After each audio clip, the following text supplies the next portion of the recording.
육정으로 넘어가서 장속에 보이지 않는 동반자들의 활약, 장래 미생물에 대해서 2002년 가을에 나는 암스테르담의 대학의학 센터에서 내과 전문의로 일했는데 우리 병동에는 침울한 80대 환자가 이미 여러 달째 입원해 있었다. 여러 감염 때문에 받은 항생제 치료 후유증으로 만성설사, 어떤 약도 도움이 되지 않았고 설사의 원인은 클로스트리디움 디피실류 감염이었다. 이 박테리아는 장벽을 공격해서 심한 복통 발열, 격리를 일으킨다. 환자들은 하루에 최대 10회씩 물통설사를 하고 그러면 체중이 심하게 줄고 완전히 넉자가 되어서 누워 있어야 할 정도로 몸이 허약해진다. 이런 감염은 치명률이 20%나 된다. 그러니 그런 환자들 대다수가 침울해지는 것은 당연하다. 우리의 80대 환자는 오랫동안 침상에 누워 있었기 때문에 수척하게 말랐고 온몸이 상처투성이었다.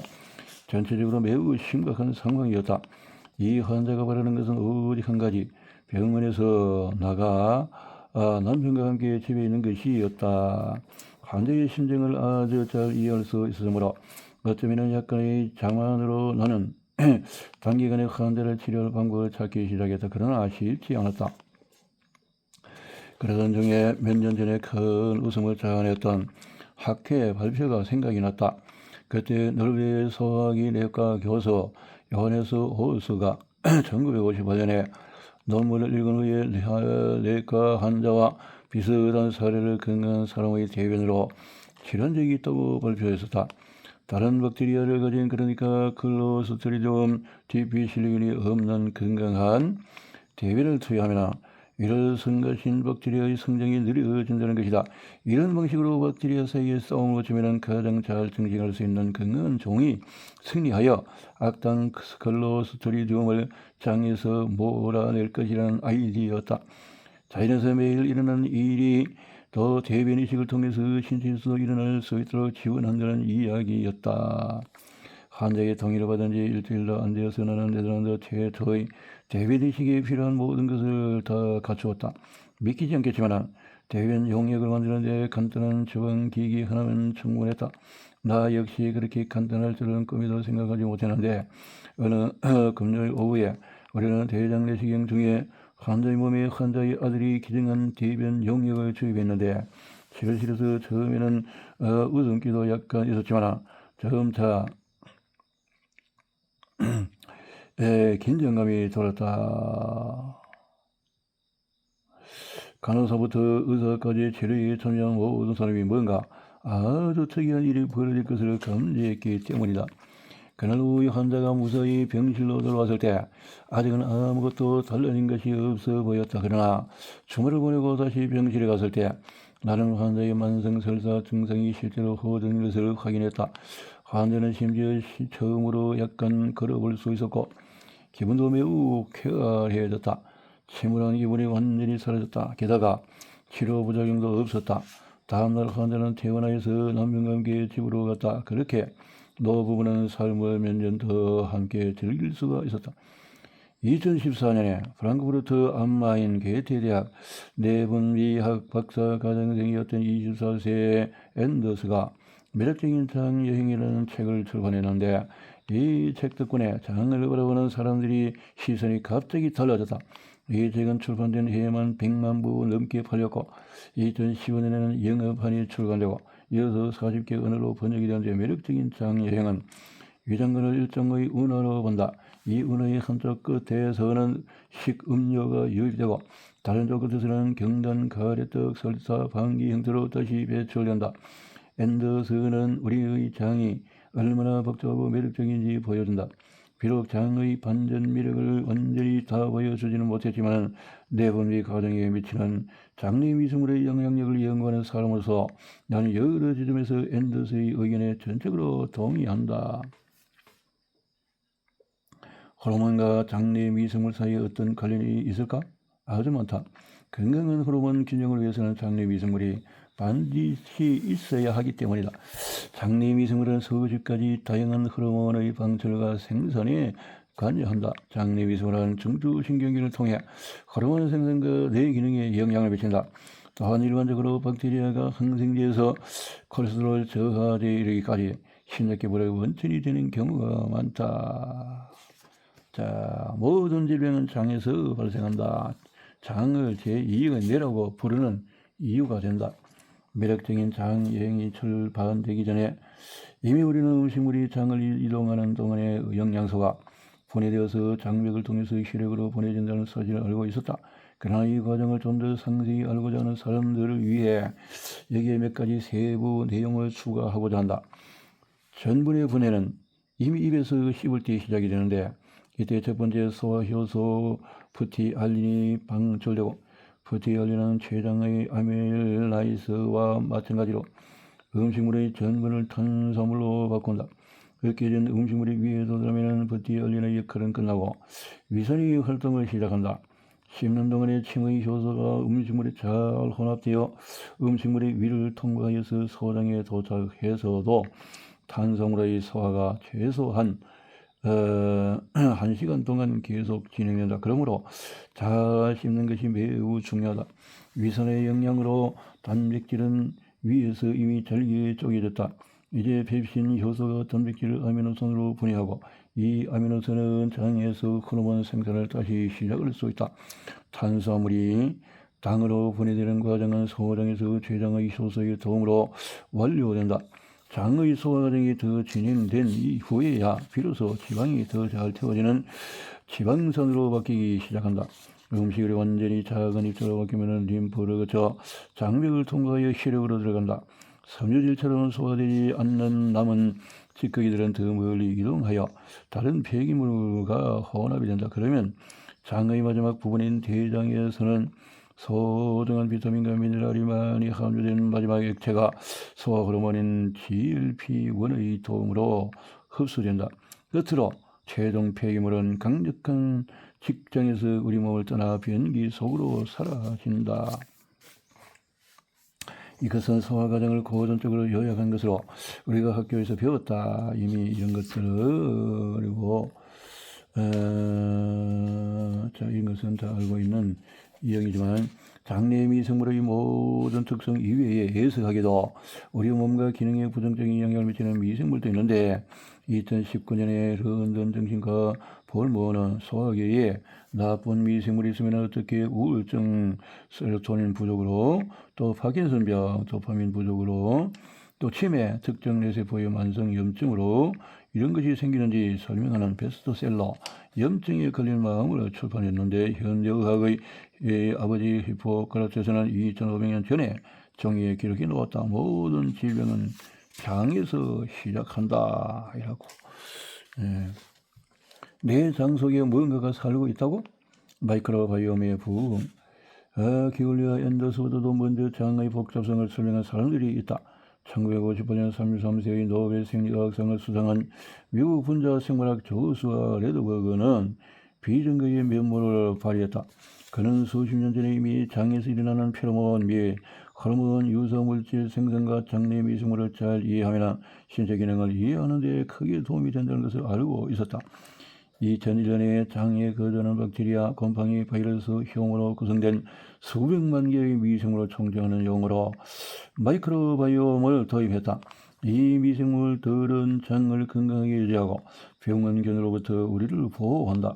레드버그는 생물학의 진정한 혁명을 일으켰다. 그러나 그는 장내 미생물의 중요성을 처음으로 인식한 사람은 아니었다. 이런 앞에서 이런 실제로 아주 오래된 사실이라도 새롭게 알게 된 지식이면 종종 매우 더디게 관찰이 되는데 이런 것은 21세기 초가 되어서 비로소 의사들이 면역체계, 물질대사, 소화 등에 미치는 장내 미생물의 실질적인 이점을 인식했다는 건 늦었다는 거죠. 최근 10년 사이에 장 연구가 폭발적으로 증가했다. 그래서 이런 내용들이 대변이식이 호르몬에 미치는 영향은 2002년에 나는 베를린 샤리테 병원 이비인후과에서 인턴 생활을 했는데 나는 동독에서 의학 교육을 받은 한 교수를 매일 동행했는데 처음 만난 날 그 교수는 내게 다음과 같은 가르침을 주었다. 훌륭한 보호자로서는 직무를 하지 않고 무엇보다도 잘 듣습니다. 그래서 나는 교수 옆에 조용히 앉아서 배웠다. 자리태는 그래서 감염 박테리아 매료되고 이렇게 이런 공부를 하게 되었다는 거죠.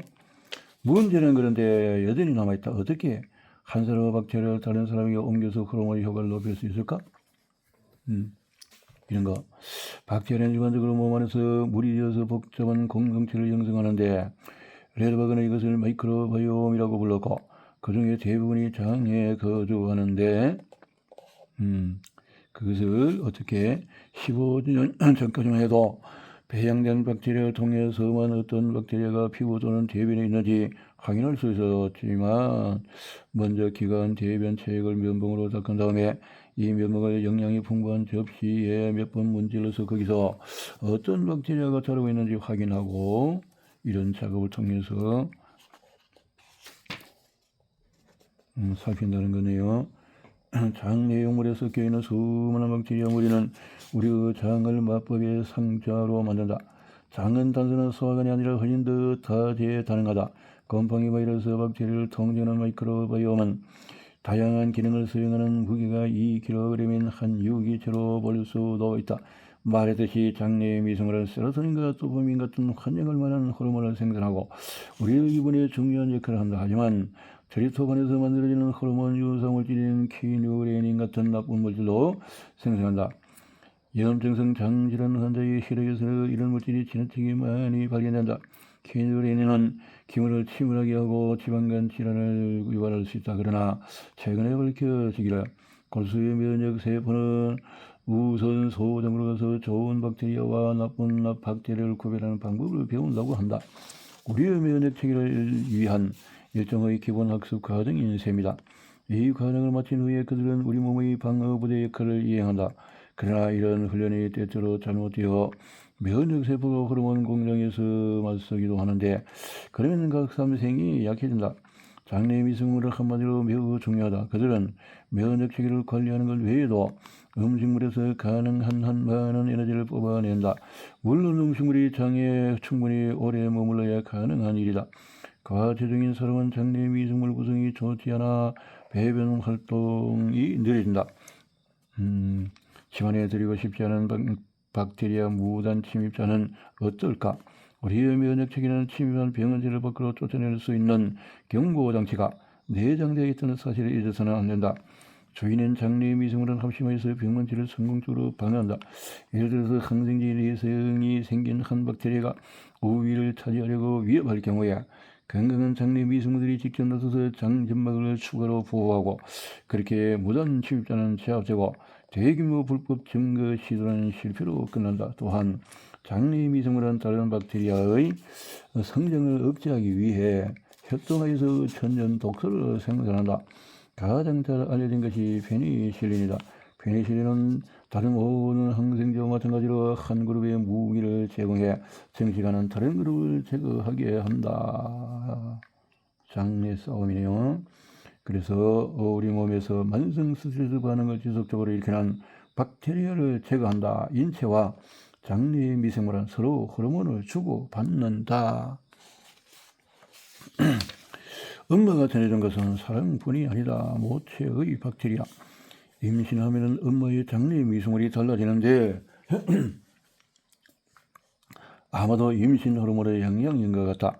임신 초기 3개월과 후기 3개월에 임산부의 장내 미생물은 과체중인 사람의 장내 미생물과 가장 비슷하다. 아마도 엄마의 장이 아기에게 가능한 한 최고의 삶을 선사하기 위해 음식에서 최대한 많은 에너지를 빨아들이기 때문일 것이다.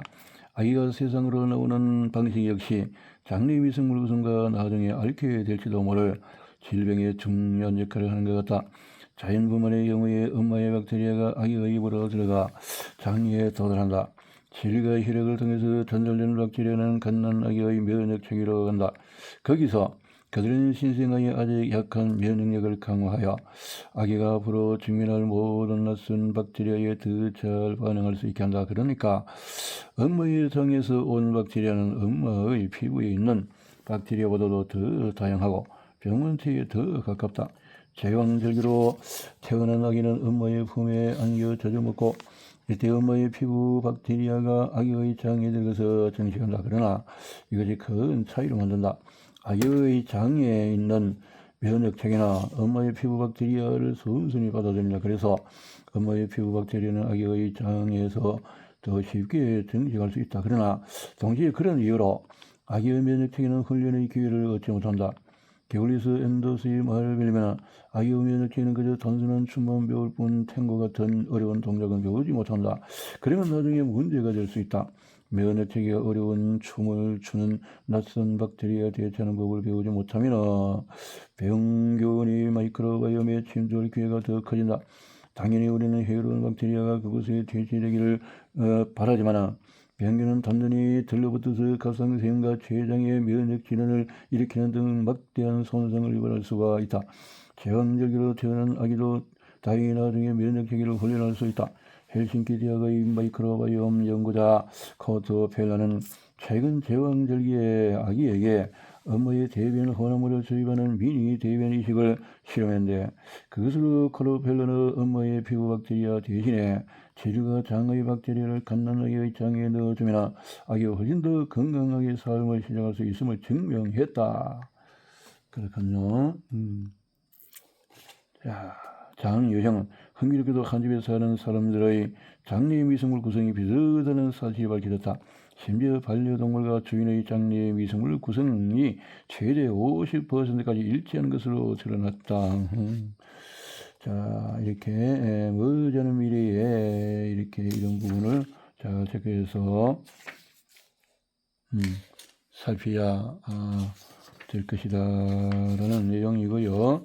자, 장내 미생물의 다양성을 지켜자. 항생인 남용 문제와 새로운 치료법은 건강한 장내 미생물이 사람의 건강을 유지해 주는 것처럼 장내 미생물 구성이 바뀌면 호르몬 질환이 발생할 수 있다. 이것이 정확히 어떻게 작동하는지 이해하려면 아주 많은 연구가 필요하지만 자, 장내 미생물에 대해서 장내 미생물 구성이 빈약한 사람들에게도 희망이 있을까? 앞서 말했듯이 대변이 시간 이미 병원에서 시행되고 있고 등등등등 때로는 수천 년 기록을 되돌아보는 것도 유용하다. 의사들이 이미 오래전에 심장박동과 체온과 물질대사를 서로 조율하는데 메트로놈구실을 하는 갑상샘이 우리의 물질대사에 중요한 역할을 한다는 것을 알고 있었다. 갑상샘 호르몬이 부족하면 장이 제대로 작동하지 않는다는 것은 수천 년 동안 잘 알려진 사실이다. 수십 년 동안 우리는 대변을 물질대사에 냄새나고 쓸모없는 최종 찌꺼기로 여겼지만 이제 대변은 새로운 치료법의 원천으로 떠올랐다. 예를 들어 나중에 류마티즘이나 당뇨병이 발병하는 것을 예방하기 위해 환자 맞춤형으로 제조한 박테리아 음료를 매일 마실 날이 올지도 모른다.